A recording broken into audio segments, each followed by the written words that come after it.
الحمد للہ رب العالمین والصلاة والسلام علی نبینا محمد وعلی آلہ وصحبہ اجمعین، اما بعد۔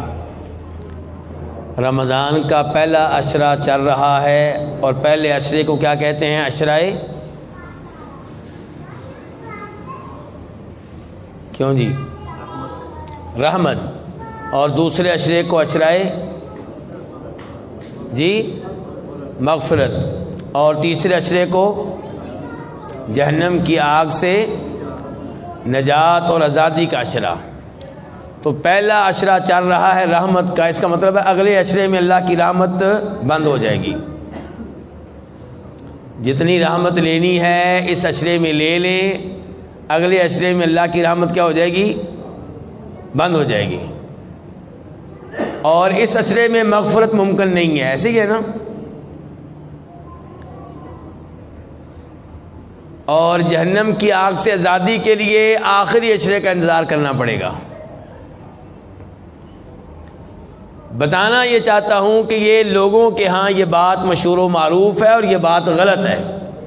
کوئی ایسی تقسیم ثابت نہیں ہے کسی صحیح حدیث سے۔ صحیح بات یہ ہے کہ پورے کا پورا رمضان اللہ کی طرف سے مغفرت کا مہینہ ہے، پورے کا پورا مہینہ رمضان اللہ کی طرف سے رحمت کا مہینہ ہے، پورے کا پورا مہینہ اللہ کی طرف سے جہنم کی آگ سے آزادی کا مہینہ ہے۔ بلکہ ابن ماجہ کے الفاظ ہیں، صحیح حدیث ہے کہ اللہ رب العزت رمضان کی ہر رات کئی لوگوں کو جہنم کی آگ سے آزاد کر دیتے ہیں، ہر رات، یہ نہیں کہا آخری عشرے میں۔ تو اس کی طرف توجہ دلانا مقصود تھا۔ ایک بھائی بار بار کہہ رہے تھے کہ بھائیوں کو اس بات سے آگاہ کر دیا جائے۔ اس کے بعد اب ہم آتے ہیں اپنے اصل موضوع کی طرف۔ سورت کون سی چل رہی ہے جی؟ سورہ نساء، اور سپارہ 5واں۔ آج جو پہلی آیت پڑھی گئی ہے وہ تھی آیت نمبر 34۔ اللہ تعالیٰ فرماتے ہیں الرجال قوامون علی النساء بما فضل اللہ بعضهم علی بعض وبما انفقوا من اموالہم، کہ مرد عورتوں پہ نگران ہیں، مرد عورتوں کے حکمران ہیں۔ اللہ تعالیٰ نے مردوں کو عورتوں پہ حکمران بنایا ہے، ان کا نگران بنایا ہے۔ کیوں یا اللہ؟ کس لیے؟ فرمایا ایک تو اللہ تعالیٰ نے مردوں کو اس معاملے میں عورتوں پہ فوقیت دی ہے، فضیلت دی ہے۔ کس معاملے میں؟ گھر کا نظام چلانے کے معاملے میں، کیونکہ ایک گھر میں دو حکمران نہیں ہو سکتے۔ کوئی ایسی فیکٹری کامیاب نہیں ہو سکتی جہاں دو ایک جیسے ڈائریکٹر ہوں۔ ہاں یہ ہو سکتا ہے ایک بڑا ہو ایک چھوٹا ہو، لیکن ایک جیسے ہوں نظام نہیں چلے گا۔ کسی ملک کا نظام نہیں چلے گا جہاں دو وزیر اعظم ہوں، جہاں دو آرمی چیف ہوں۔ ایک بڑا ہوگا ایک چھوٹا ہوگا تبھی نظام چل سکے گا۔ تو گھر میں اللہ نے کسی نہ کسی کو حکمران بنانا تھا، یا مرد کو یا عورت کو، تاکہ گھر کا نظام چل سکے۔ تو اللہ نے کس کو حکمران بنایا، کس کو نگران بنایا ہے؟ مرد کو۔ ایک اس لیے کہ اللہ نے مردوں کو عورتوں پہ اس معاملے میں فضیلت دے رکھی ہے۔ دوسرے نمبر پہ اس لیے کہ مرد ہی گھر کا خرچہ برداشت کرتے ہیں۔ تو یہاں سے مردوں کے لیے کیا پیغام ہے کہ عورتوں کی کمائی کھانا بند کر دو، گھر پہ خرچ کرنا تمہاری ذمہ داری ہے۔ پیسے کمانے کے لیے بیوی کو گھر سے نکالنا کبھی مجبوری ہو جائے تو الگ بات ہے، ورنہ یہ عورت کے اوپر آپ زیادتی کر رہے ہیں، یہ بنیادی ذمہ داری آپ کی ہے۔ رہائش، گھر کا کھانا، عورت کا مناسب لباس، بچوں کا خرچہ، یہ سب کچھ کس کی ذمہ داریاں ہیں؟ اس لیے مرد حکمران ہے۔ اچھا، اگر مرد یہ اپنا فریضہ سر انجام نہ دے، عورت سے کہے تم کما کر لاؤ، تو پھر حکمرانی کا حق بنتا ہے؟ پھر نیچے لگ جائے۔ لیکن ہمارے مرد چاہتے ہیں کہ عورت کو کمانے کے لیے بھی نکالنا ہے، حکومت بھی کرنی ہے۔ تو یہ کام نہیں چلے گا. اللہ نے کہا مرد حکمران ہیں اس لیے کہ مرد خرچ کرتے ہیں. اور یہاں پہ ایک حدیث کی طرف بھی اشارہ کروں گا کہ اللہ نے بتا دیا مرد حکمران ہیں تو ملک کی وزیر اعظم عورت نہیں ہو سکتی, ملک کی صدر عورت نہیں ہو سکتی, جج عورت نہیں ہو سکتی. نبی علیہ الصلوۃ والسلام ارشاد فرماتے ہیں, صحیح حدیث ہے, بخاری شریف کی حدیث ہے, لن یفلح قوم ولو امرہم امرأۃ, وہ قوم کبھی کامیاب نہیں ہو سکتی جو اپنی حکمرانی اپنی حکومت کسی عورت کے سپرد کر دے. تو اس لیے شریعت کی خلاف ورزی سے اس معاملے میں بچا جائے. دوسرے نمبر پہ آج کی آیت ہے آیت نمبر 36 سورہ نساء. اللہ تعالیٰ فرماتے ہیں وَاعْبُدُوا اللَّهَ وَلَا تُشْرِكُوا بِهِ شَيْئًا. یہ بڑی عظیم آیت ہے. اس آیت میں اللہ نے 10 حقوق بیان کیے ہیں. کتنے حقوق بیان کیے ہیں؟ پہلا حق اللہ نے اپنا بیان کیا ہے. تو پہلا حق بندوں کا ہے کہ رب کا؟ رب کا. کہ وَاعْبُدُوا اللَّهَ, اللہ کی عبادت کرو. پہلی ذمہ داری اللہ کی عبادت کرو. دوسری ذمہ داری اللہ کی عبادت میں کسی اور کو شریک نہ کرو.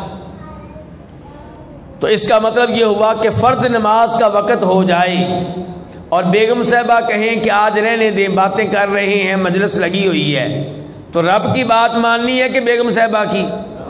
رب کی بات ماننی ہے. اور دوسرے نمبر پہ اگر گھر میں اولاد نہیں ہو رہی, لوگ کہتے ہیں فلاں بابا جی کی قبر پہ حاضری دیں, بابا جی کی قبر پہ کھڑے ہو کے بابا جی سے دعا کریں, بابا جی اولاد دیں گے یا لے کر دیں گے, تو ایسا کرنا ٹھیک ہوگا؟ نہیں. یہ دعا ہے, اور دعا کیا ہے؟ عبادت. دعا سے بڑھ کر عبادت کیا ہوگی؟ ہمارے کلمہ پڑھنے والے بھائی قبر والے سے دعا کر رہے ہوتے ہیں, کہتے ہیں کہ بیٹا دو یا بیٹا اللہ سے لے کر دو, اور اوپر سے کہتے ہیں ہم نے شرک نہیں کیا. بھائی یہ بتاؤ دعا عبادت ہے یا نہیں؟ عبادت ہے. جب دعا عبادت ہے تو اللہ کی بجائے قبر والے سے کریں گے تو اس عبادت میں آپ نے قبر والے کو اللہ کا شریک بنا دیا. تو اس عمل سے بچا جائے. دوسرا حق اللہ نے پہلے اپنا حق بیان کیا, اس کے بعد کہا وَبِالْوَالِدَيْنِ إِحْسَانًا. اللہ کے بعد کس کا حق ہے؟ والدین کا. اللہ کے بعد کس کا حق ہے؟ کیونکہ میری اور آپ کی پیدائش میں سبب کون ہے؟ والدین. عام طور پہ بچوں کو پالنے والے کون ہوتے ہیں؟ والدین. تو اللہ تعالیٰ نے ان کا حق اپنے حق کے بعد رکھا ہے, فرمایا والدین کے ساتھ اچھا سلوک کرو. اچھا اگر والدین کافر ہوں تو تب بھی؟ جی ہاں, تب بھی اچھا سلوک کیا جائے گا. البتہ جو غلط بات وہ کہیں گے, شریعت کے خلاف بات بیان کریں گے, وہ نہیں مانی جائے گی. ابا جی کہیں داڑھی منڈوا دو تو ابا جی کہیں فرض نماز پڑھنے کے لیے مسجد میں نہ جاؤ, ان کی یہ بات نہیں مانی جائے گی, لیکن بدتمیزی بھی نہیں کی جائے گی, خاموشی سے نکل جائیں بس. تیسرا حق وَبِذِي الْقُرْبَى, تمہارے جو رشتہ دار ہیں ان کے ساتھ بھی اچھا سلوک کرو. وَبِذِي الْقُرْبَى وَالْيَتَامَى, اور یتیموں کے ساتھ اچھا سلوک کرو, مسکینوں کے ساتھ اچھا سلوک کرو. اور تمہارے جو رشتہ دار پڑوسی ہیں, پڑوسی بھی ہیں رشتہ دار بھی ہیں, ایسا پڑوسی جو تمہارا رشتہ دار ہے اس کے ساتھ اچھا سلوک کرو. والجار الجنب, اور تمہارا وہ پڑوسی جو تمہارا رشتہ دار نہیں ہے اس کے ساتھ بھی اچھا سلوک کرو. والصاحب بالجنب, جو تمہارا عارضی ساتھی ہے. عارضی ساتھی مثال کے طور پہ مسجد میں آپ کے ساتھ کھڑے ہو کے نماز پڑھتا ہے, عارضی ساتھی اسکول میں آپ کے ساتھ بیٹھ کے وہ کلاس لیتا ہے, عارضی ساتھی ٹرین میں آپ کے ساتھ والی سیٹ پہ وہ بیٹھا ہوا ہے. تو یہ جو تمہارے عارضی ساتھی ہیں ان کا بھی خیال رکھو. وابن السبیل, اور مسافروں کا بھی خیال رکھو. وما ملکت ایمانکم, اپنی لونڈیوں کا، اپنے غلاموں کا بھی خیال رکھو. کیوں جی آپ کے پاس لونڈیاں ہیں کہ نہیں آج کل؟ آج کل نہیں ہیں. آخر میں کہا ان اللہ لا یحب من کان مختالا فخورا، اللہ کو اس سے کوئی محبت نہیں ہے جو تکبر کرنے والا ہو اور فخر کرنے والا ہو. کیوں جی میں اور آپ تو تکبر نہیں کرتے نا؟ الحمدللہ میں اور آپ تکبر نہیں کرتے. مجھے ایک حدیث یاد آ گئی، امام ابو داؤد اسے سنن میں اور امام احمد اپنی مسند میں روایت کرتے ہیں، توجہ سے سنیے گا. فرمایا نبی علیہ الصلوۃ والسلام نے اپنی چادر کو آدھی پنڈلی تک اٹھا کر رکھو. چادر شلوار پینٹ کہاں ہونی چاہیے؟ پنڈلی کے نصف تک ہونی چاہیے. فرمایا اگر تم ضرور نیچے کرنا چاہتے ہو تو ٹخنوں تک کر لو، ٹخنوں سے نیچے نہ جائے. فرمایا ٹخنوں سے نیچے شلوار نہ جائے، چادر نہ جائے، پینٹ نہ جائیں. ساتھ ہی آپ نے کہا کہ چادر کو، پینٹ کو، شلوار کو ٹخنوں سے نیچے رکھنا یہ تکبر ہے. یہ کیا ہے؟ ذرا دھیان سے. آج لوگ مغالطہ دیتے ہیں ہمیں، وہ کہتے ہیں جی اللہ کے رسول علیہ الصلوۃ والسلام نے کہا تھا کہ شلوار وغیرہ، چادر وغیرہ ٹخنوں سے نیچے نہ رکھو، یہ اس کے لیے ہے جو تکبر سے نیچے کرے. میں تو تکبر سے نہیں کرتا. اللہ کے رسول کہہ رہے ہیں یہی تکبر ہے، نیچے کرنا ہی تکبر ہے. شاید ہم لوگ تکبر کی تعریف نہیں جانتے، تکبر کہتے کس کو ہیں؟ ذرا دھیان سے سنیے گا. خود اللہ کے رسول فرماتے ہیں الکبر بطر الحق وغمط الناس، تکبر نام ہے دو چیزوں کا. نمبر ایک، لوگوں کو حقیر جاننا. لوگوں کو کیا جاننا؟ میں اس سے افضل ہوں، میں اس سے بہتر ہوں. اور دوسرے نمبر پہ حق بات معلوم ہو جائے اسے قبول نہ کرنا بلکہ ریجیکٹ کر دینا. تو حق بات معلوم ہو گئی کہ شلوار ٹخنوں سے نیچے لٹکانا جرم ہے، کبیرہ گناہ ہے، جہنم کی آگ میں لے جانے والا گناہ ہے، پھر بھی آپ لٹکاتے ہیں، یہ تکبر ہے. اس کے بعد آج کی آیت نمبر 3 سورہ نساء آیت نمبر 59 یا ایھا الذین آمنوا اطیعوا اللہ واطیعوا الرسول واولی الامر منکم، اے ایمان والو اللہ کی اطاعت کرو، اللہ کی باتیں مانو. اللہ کی باتیں کہاں سے ملیں گی؟ کیوں جی حاجی صاحب اللہ کی باتیں کہاں سے ملیں گی؟ قرآن پاک سے. دیکھا نا، پہلے توجہ نہیں تھی، جو ہی توجہ ہوئی فوراً جواب ان کو معلوم ہے ماشاءاللہ. تو اللہ کی باتیں کہاں ملیں گی؟ قرآن کریم میں. تو فرمایا اللہ کی باتیں مانو، وَأَطِيعُوا الرَّسُولَ، اور رسول علیہ الصلوۃ والسلام کی باتیں مانو. رسول علیہ السلام کی باتیں بیٹا کہاں ملیں گی؟ حدیث شریف میں. کہاں ملیں گی؟ تو اس سے پتہ چلا کہ نبی علیہ الصلوۃ والسلام کی حدیث کو ماننا ضروری ہے. جیسے قرآن دین ہے ایسے ہی احادیث بھی دین ہے، شریعت ہیں. اور یہ بات میں زور دے کر کہہ رہا ہوں کیونکہ اس زمانے میں فتنے بڑے عام ہو چکے ہیں، اور اس زمانے میں ایک بڑا فتنہ جاوید احمد غامدی صاحب ہیں. کون ہیں؟ وہ اس زمانے کا بہت بڑا فتنہ ہے، کیونکہ احادیث کے منکر ہیں. کس کے منکر ہیں بولیے؟ لیکن جب آپ نے ان کی تقریر سننی ہے نا، آپ نے کہنا وہ تو بڑی حدیثیں بیان کرتے ہیں، مولوی صاحب ایسے ہی کہہ رہے تھے کہ حدیث کے منکر ہیں. کیوں جی؟ بات ان حدیثوں کی نہیں ہے جو 50 انہوں نے مان لی ہیں، بات ان احادیث کی ہے جو 50 انہوں نے نہیں مانی. 50 انہوں نے وہ مان لی ہیں جو ان کے دل نے مان لی ہیں، جو ان کو اچھی لگی ہیں. احادیث کو ماننے والا وہ ہوگا جو ہر حدیث کو مانے، چاہے دل مانے یا نہ مانے. تو جاوید احمد غامدی احادیث کے منکر ہیں اور کہتے ہیں ہم صرف قرآن کو مانتے ہیں. تو میں دلیل دے رہا ہوں کہ قرآن کہتا ہے اللہ کے رسول کی حدیثیں مانو، کیونکہ قرآن کہہ رہا ہے ہمارے نبی کی بات مانو. نبی کی باتیں کہاں ملتی ہیں جی؟ حدیث میں. اس کے بعد اللہ تعالیٰ کہتے ہیں وَأُولِي الْأَمْرِ مِنْكُمْ، جو تم میں سے حکمران ہیں ان کی باتیں بھی مانو. کیوں جی حکمرانوں کی باتیں ماننی چاہیے؟ یہ ہماری شان کے خلاف ہے. حکومت کی بات ماننا ہماری شان کے پولیس کی بات ماننا، اور جو وزیر اعظم ہے، وزیر اعلیٰ ہے، گورنر ہے، ہم آزاد لوگ ہیں. ہم پاکستانی لوگ کیا ہیں جی؟ آزاد، کسی کی بات نہیں ماننی. اس لیے ملک کا بیڑا غرق ہوا پڑا ہے. بھئی آپ حکومت کی وہ ایک بات نہ مانیں جو شریعت کے خلاف ہے، لیکن باقی باتیں حکومت کی ماننا پڑیں گی تبھی نظام چلے گا. اگر آپ کہتے ہیں کہ نہیں ہمارا حکمران جو ہے وہ غلطیاں کرتا ہے اس لیے ہم اس کی کوئی بات نہیں مانیں گے، تو آپ کی بیگم بھی کہے گی میرا خامند بڑی غلطیاں کرتا ہے، میں اس کی کوئی بات نہیں مانوں گی. آپ کا بیٹا کہے گا ابا جی کئی غلطیاں کرتے ہیں، کئی دفعہ نماز چھوڑ دیتے ہیں، میں نے ان کی کوئی بات نہیں ماننی. کیوں جی؟ چل جائے گا کام. وہاں پہ آپ نے کہنا کہ بیٹا چلو جو میری بات غلط ہے وہ نہ مانو، باقی تو مانو.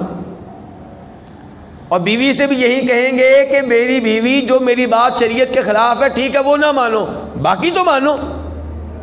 تو یہی حکمرانوں کا تقاضا ہے آپ سے کہ جو ہماری باتیں شریعت کے خلاف ہیں ٹھیک ہے وہ نہ مانیں، باقی تو مانیں. لیکن ہم نے ہر معاملے میں دو نمبری کرنے کو رواج بنا لیا ہے.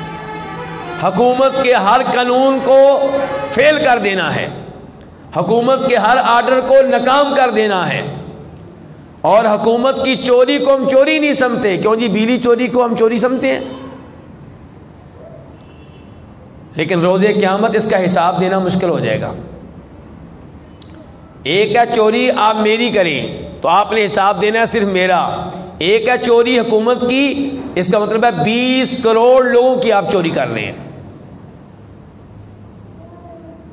تو یہ کام میرے بھائیوں چھوڑ دیں. گیس چوری کرنا، بجلی چوری کرنا.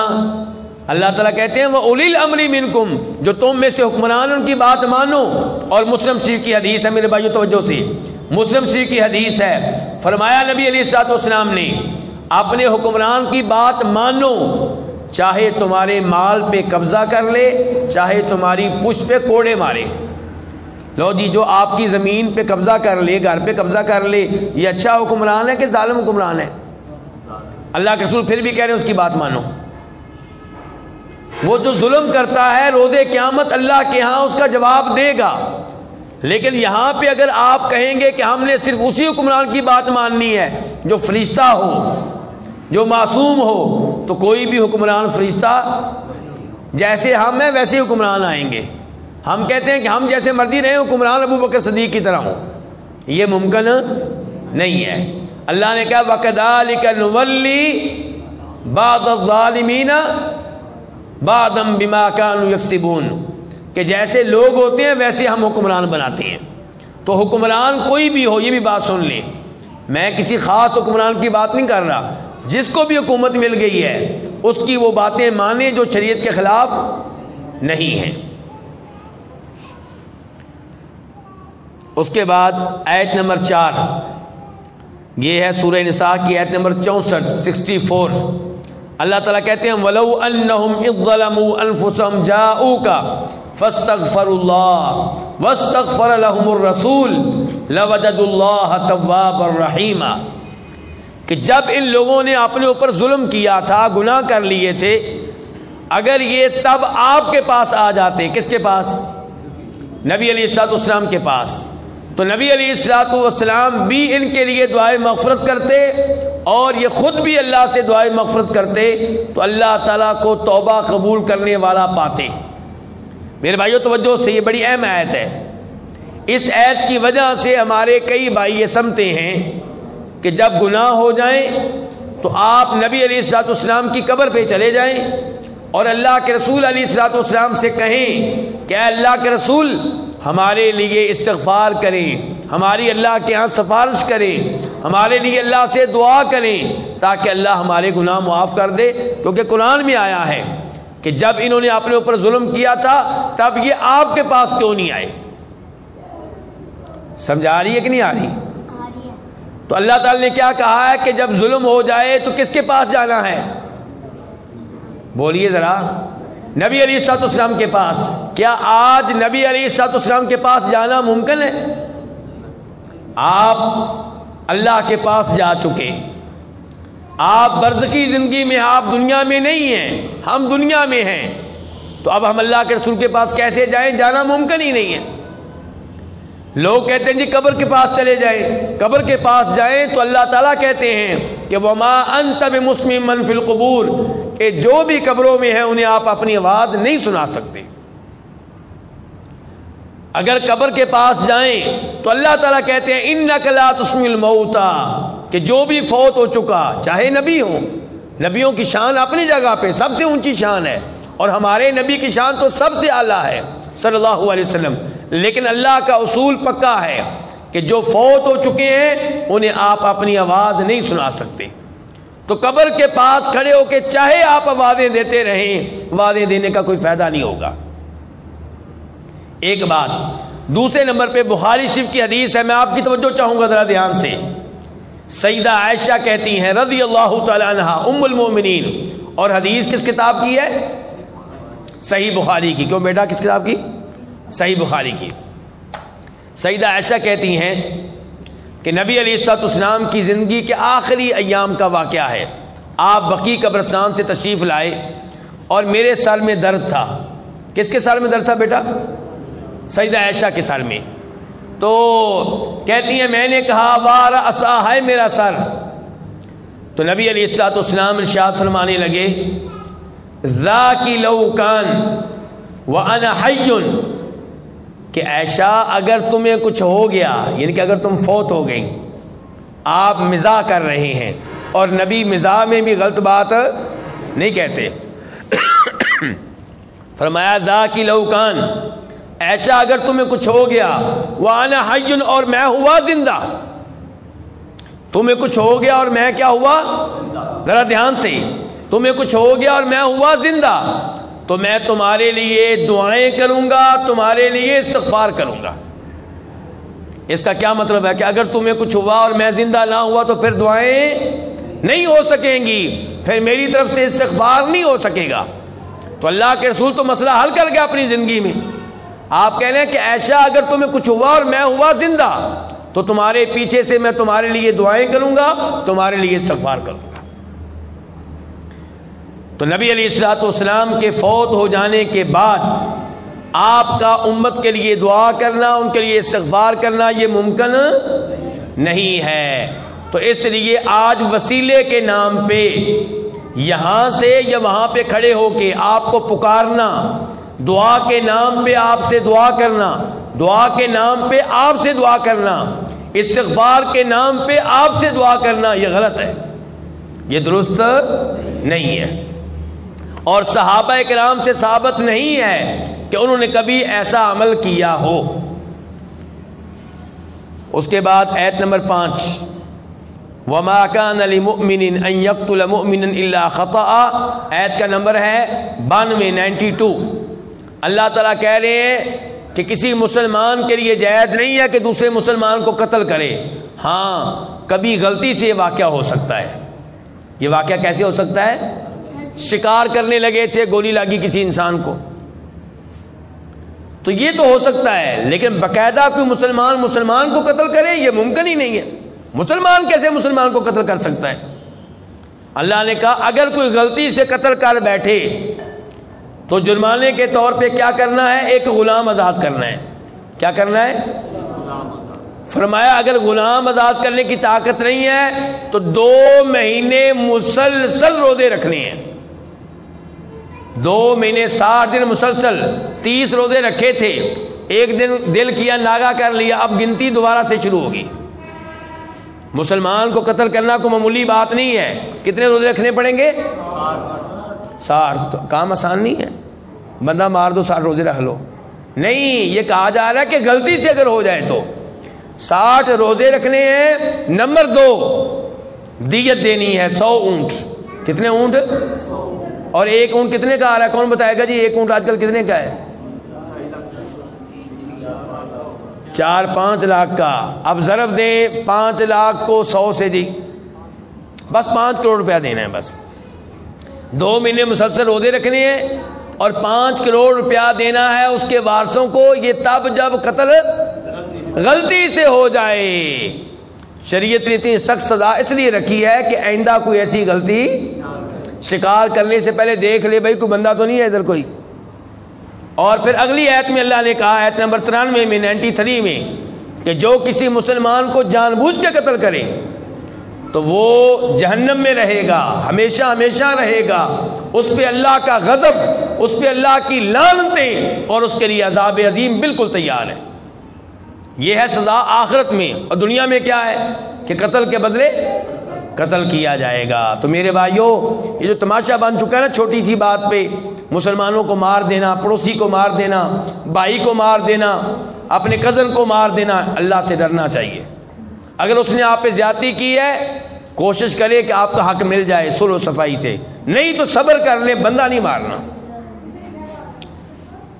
اس کے بعد آیت نمبر 7 اور اس کا نمبر ہے 97 ان الذین توفاہم الملائکۃ ظالمی انفسہم قالوا فیما کنتم قالوا کنا مستضعفین فی الارض، کہ وہ لوگ جن کو فرشتے فوت کرتے ہیں اس حال میں کہ وہ اپنے اوپر ظلم کر رہے ہوتے ہیں۔ ظلم کیا؟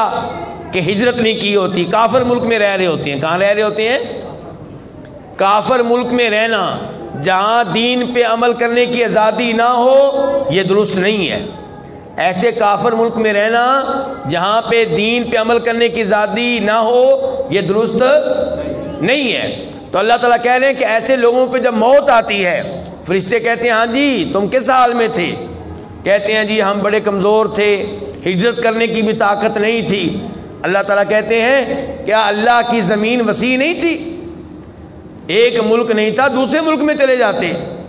الم تکن ارض اللہ واسعۃ فتہاجروا فیہا فاولئک مأواہم جہنم، جنہوں نے ہجرت نہیں کی، کافر ملک میں رہتے رہے، اس کافر ملک میں جس میں دین پہ عمل کرنے کی آزادی نہیں تھی پھر بھی رہتے رہے، ہجرت کے وسائل موجود تھے، فرمایا ایسے لوگوں کا ٹھکانہ جہنم ہے۔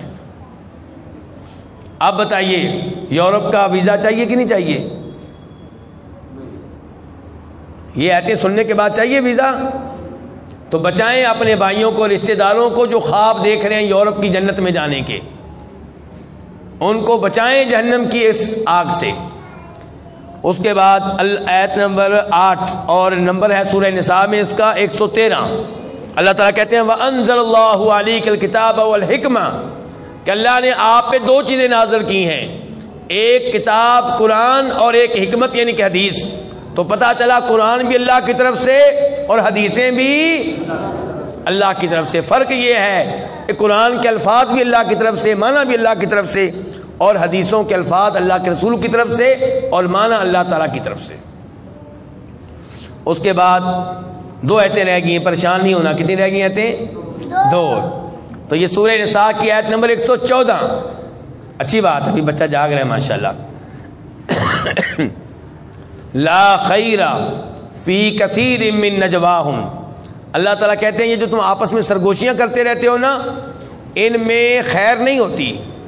عام طور پہ سرگوشی میں کوئی بری بات ہی کی جا رہی ہوتی ہے، کسی کے خلاف سازش کی جا رہی ہوتی ہے، تو سرگوشیوں میں کوئی خیر، کیونکہ خیر کی بات کہنے والا سرگوشی نہیں کرتا۔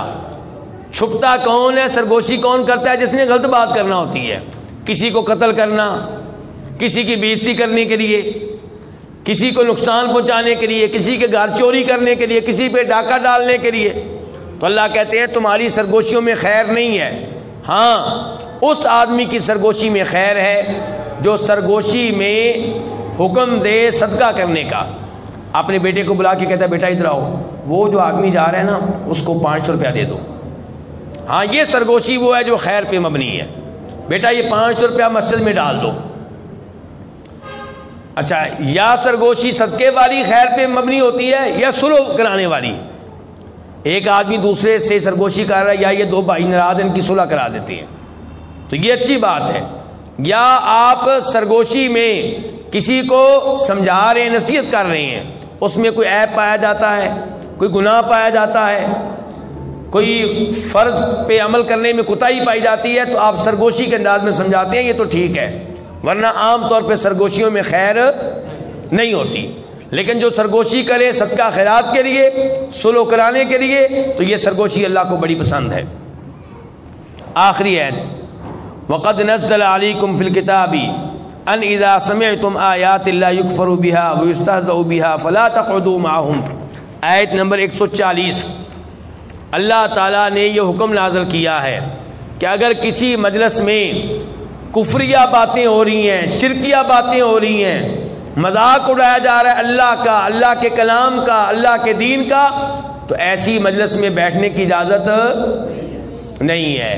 اس کا مطلب یہ ہے کہ محرم کے مہینے کی وہ مجالس جن میں صاف صاف جناب حسین کو مشکل کشا قرار دیا جا رہا ہوتا ہے رضی اللہ تعالیٰ عنہ، جناب علی کو مشکل کشا، سیدہ فاطمہ کو مشکل کشا، ایسی مجالس میں جانے کی اجازت ہاں وہ جائے جس نے ان کو سمجھانا ہے، اس گناہ سے روکنا ہے. تو اگر روکنا نہیں ہے، تماشا دیکھنے کی اجازت نہیں ہے. جس مجلس میں سر عام شراب پی جا رہی ہو، جوا کھیلا جا رہا ہو اور آپ وہاں پہ بت بن کے بیٹھے رہیں، اس کی اجازت نہیں ہے. ایسی مجلس سے اٹھ کے چلے جائیں یا ان کو سمجھائیں. اور ایسے ہی کوئی ایسی مجلس جس میں لطیفے بیان کیے جا رہے ہیں، لطیفے کن کے خلاف؟ دین کے خلاف، علماء کے خلاف، داڑھی کے خلاف، شلوار ٹخنوں سے اوپر رکھتے ہیں اس کے خلاف، تو ایسی مجالس کا حصہ نہیں بننا چاہیے، کیونکہ یہ دین کا مذاق ہے. اللہ رب العزت سے دعا ہے اللہ تعالیٰ ہمیں قرآن حکیم سننے کی اور سمجھنے کی توفیق عنایت فرمائے. وآخر دعوانا الحمدللہ رب العالمین.